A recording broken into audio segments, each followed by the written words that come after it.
any movie that I see 3 times, I probably liked it.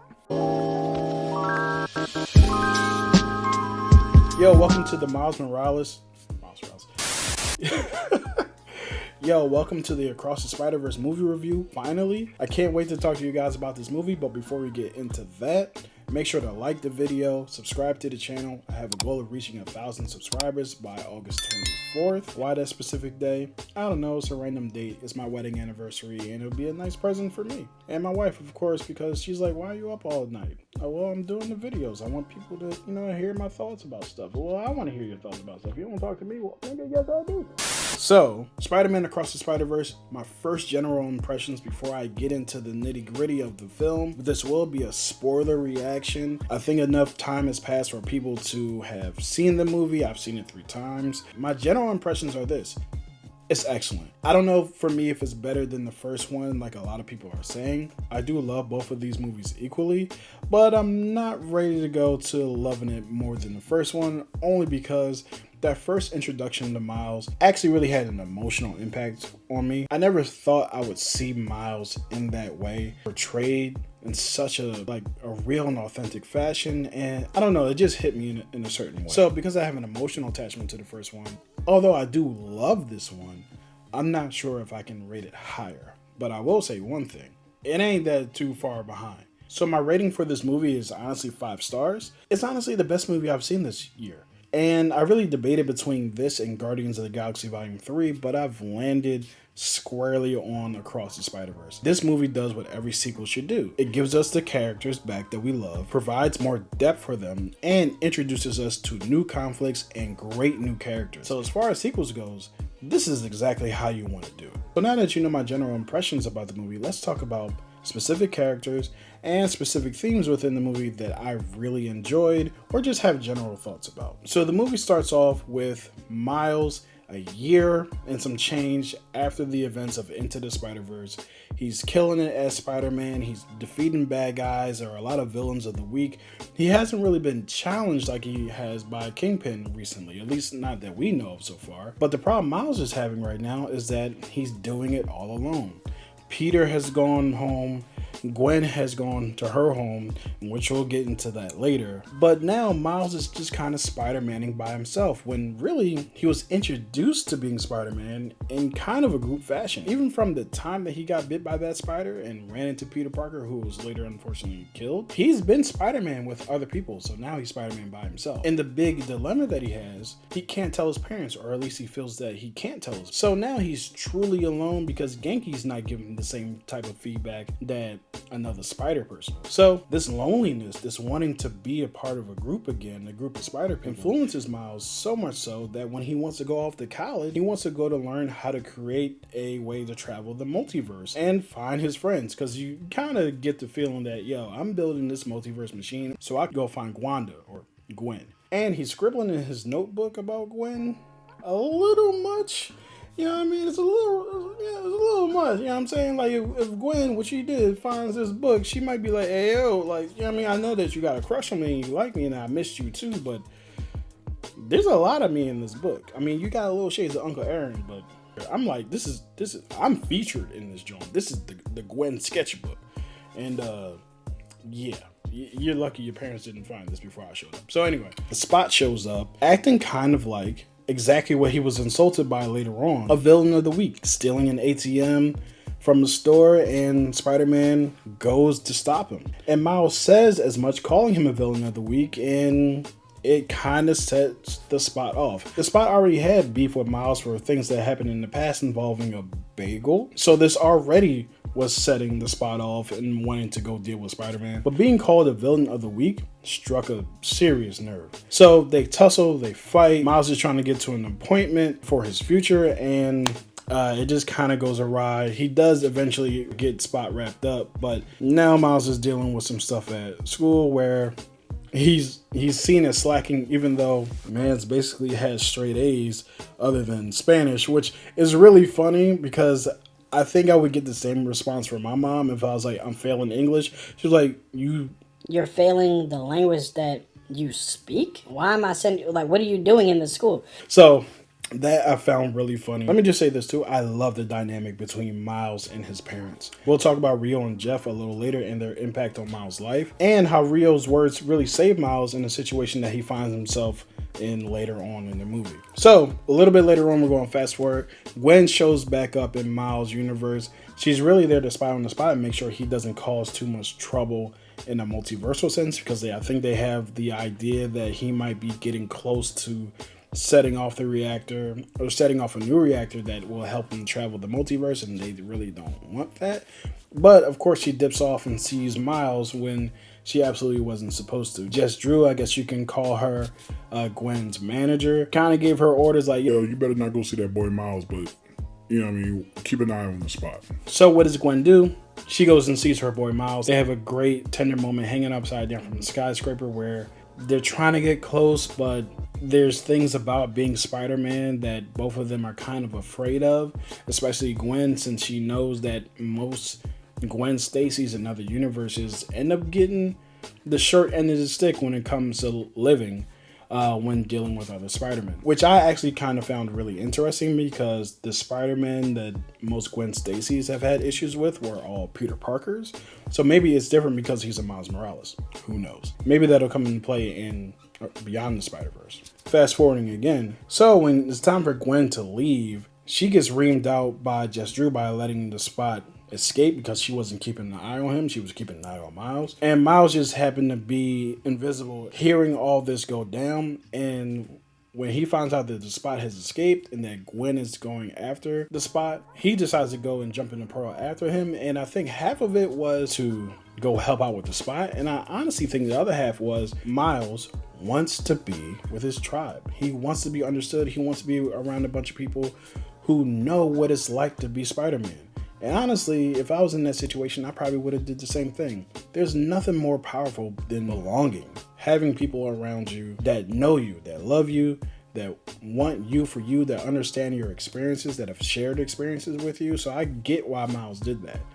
Unfortunately, some other Spider-Men don't feel the same way about Miles. So Miles ends up following Gwen to the Indian Spider-Man's universe, where he's going to go help them out with the Spot. Or so he thinks he's going to go help them out with the Spot, but he actually kind of ends up making things worse, because there are these things called canon events. Canon events are events in a Spider-Man, or I'm guessing anyone's life, which cause you to become the person that you're supposed to be. And if you stop this canon event, it's so catastrophic that it can destroy the entire universe. This is something that Miles is not aware of, but this is the entire reason why Miguel O'Hara set up the Spider Society. He set it up to stop these canon events from being thwarted by other Spider-Men and other villains who may have jumped from universe to universe unknowingly and caused the same type of damage that Miguel caused when he went to another universe to replace a dead version of himself. And him making that what he thought was a selfish decision, I guess, at the time, ended up destroying that entire universe. You get to the Indian Spider-Man's universe. Miles attempts to help stop the Spot. The Spot gets what he wants anyway, and he dips off. And Miles saves Captain Singh, who was actually supposed to die, causing the canon event to be missed. After this, Jess tells Miles and the rest of the Spider Crew to come back to the universe where the Spider-Man headquarters is at, and Miles meets all these different types of Spider-Men. He finds out that Gwen lied to him about the Spider-Verse team being a small elite unit, and finds out that there are hundreds, if not thousands, of Spider people who are aware of the Spider-Verse, and that he just wasn't supposed to be there. Miguel O'Hara is the leader of this entire group, and he tells Miles directly to his face, you screwed up because now you prevented a canon event that was supposed to cause Pavitra to become the type of Spider-Man that he was, and now that universe is going to fall apart, and hopefully they can put it back together. So after Miles hears this, he's like, wait, what was I supposed to do? Not save these people? And yeah, he wasn't supposed to save these people. In the midst of explaining this, Miguel kind of alludes to the fact that captains like Captain Stacy often dies to help Spider-Man become the type of Spider-Man that he's supposed to be. And Miles puts two and two together and realizes that his dad is about to become captain. And wait, oh shit, is my dad about to die? And Miguel pretty much says, Well, yeah, he's about to pass away. And Miles immediately, of course, says, yo, dog, send me back so I can save my dad. And that's when stuff gets really hairy. Miguel's like, nah, I can't let you go back. I can't let you stop this canon event. And Miles like, wait, so you want me to let my dad die? Do you realize how messed up that is? I'm actually doing the exact same hand movements that he was doing in the movie. And Miguel's like, nah, it is what it is. This is the classic trolley car dilemma. Do you save one person on one trolley track, or do you save hundreds of people on the other one? How do you choose? And of course, when it comes to my dad or Miles's dad, Miles is going to choose his dad, period, point blank. So after that, Miguel tries to detain Miles. And Miles, being the slick Spider-Man that he is, skilled, been Spider-Man for a year and a half, don't tell him nothing, starts to run. He's trying to get out. He's trying to get back to his universe. Miguel has all the Spider-Men chasing. Comedy ensues, craziness ensues. But I think one of the most important parts of this chase, and Miles realizes that what his mother Rio alluded to earlier is absolutely necessary. Do not let people tell you where you belong, who you belong to. Do not let other people determine your worth. And this entire sequence, you got Miguel O'Hara telling Miles he's an anomaly. He was never supposed to be bitten by the radioactive spider. That spider jumped over from Earth 42 and bit Miles. And now that Earth 42 no longer has a Spider-Man. So Miles successfully escapes. He tries to go back to his home universe, but because the spider that bit Miles was from Earth 42, the machine that recognizes your spider DNA sends you back to the universe that that spider came from, and it actually sent Miles to Earth 42, where Miles, finally confident in who he is and in himself, tells his mom, or who he thinks is his mom, the truth, that he's Spider-Man. And she looks at him like he's crazy and says, boy, who is Spider-Man? And that's when he realizes he's not on the right Earth. Uncle Aaron comes walking through the door, alive and well. And Uncle Aaron is kind of confused at first because he sees Miles without his hair braided. And he immediately starts to ask, like, yo, you took your braids out? And from that point on, Uncle Aaron starts to catch on that this might not be my Miles. I'm not sure how aware Uncle Aaron is of the multiverse and all that stuff, but he knows something ain't right. So he brings him to the roof, talks to him, makes him a little comfortable, and then bam, Miles gets snuck. He wakes up to find out Miles Morales on Earth 42, because he wasn't bitten by the spider, actually turned out to be the Prowler. And that's how our movie ends. Dog, I love this movie. This movie was great from start to finish. It had everything. It had heart, it had comedy, it had Easter eggs. You see Donald Glover pop up as the Prowler in live action. Man, this movie is phenomenal. It does fan service the right way, in which fan service actually serves the point of the plot. And as I mentioned before about what successful sequels do, it gave us depth and it introduces us to new characters. There's a lot of new characters in this, not just in the background, but in the foreground, in the forms of Hobie Brown. Hobie Brown is definitely my new favorite character in this franchise. He's an anarchist. He don't take shit from nobody. He doesn't like consistency. He doesn't like labels, even though he labels everything else. But he cannot like labels because he doesn't like consistency, but also give people labels because he doesn't like consistency. He doesn't like mornings. He doesn't like evenings. This dude is crazy. But he has a huge purpose in this movie. He helps Miles become more and more independent as he's going throughout the Spider-Verse thing. He says, look, dog, do not become enamored by all the spider people around you.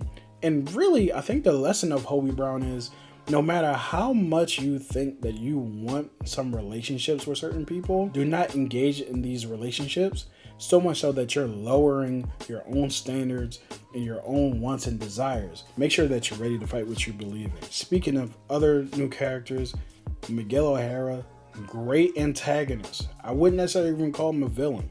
He's an antagonist. He's not wrong in what he believes in, but Miles also isn't wrong. It's not wrong to say, yo, I'm going to save my dad. I love my dad. But Miguel also isn't wrong in saying, yo, you saving your dad is going to kill your entire universe. I can't have that. We can't have that. So as much as Miguel comes off as rigid and as a villain and believes himself to be the good guy, because in a lot of ways he is, the beautiful thing about it is that the conflict between the two characters, but the beautiful conflict between Miles and Miguel is that they're both right. So now we have to wait until Beyond the Spider-Verse to figure out, and now we have to wait for about a year for Beyond the Spider-Verse to find out who's right Earth. Or we'll find out what I believe is, just because things have happened in other universes does not mean that they're going to happen in this universe. And I would think that that's true because we're dealing with the multiverse. The rules are different in each universe. Now, I think Miguel's going to be proven wrong. I didn't mention this before, but Jefferson Morales is actually dead on Earth 42. So because he's dead on Earth 42, I don't actually think that they're going to kill Miles' dad again in a different universe. I think that death there kind of gives us the closure of a Jefferson Morales passing away. And now Miles is going to find out a way to save his dad and save his mom. And the other interesting thing is going to be how they're going to deal with the Spot. The Spot is way too powerful now. I don't see how they're going to beat him, but that's the great thing about the movies. They're going to tell us eventually. So I cannot wait until next year to see Beyond the Spider-Verse. I will be first in line. I'll probably see it 3 times, just like I saw this one 3 times. So guys, what did you think of Spider-Man Across the Spider-Verse? Are you as enthusiastic about it as I am? Have you seen it? Have you seen Into the Spider-Verse? If you haven't, please go see for yourself. I love both of these movies. They're both in my top 5 all time. You can have a different one, but this is mine. All right, guys. Until next time, this is See For Yourself. Peace.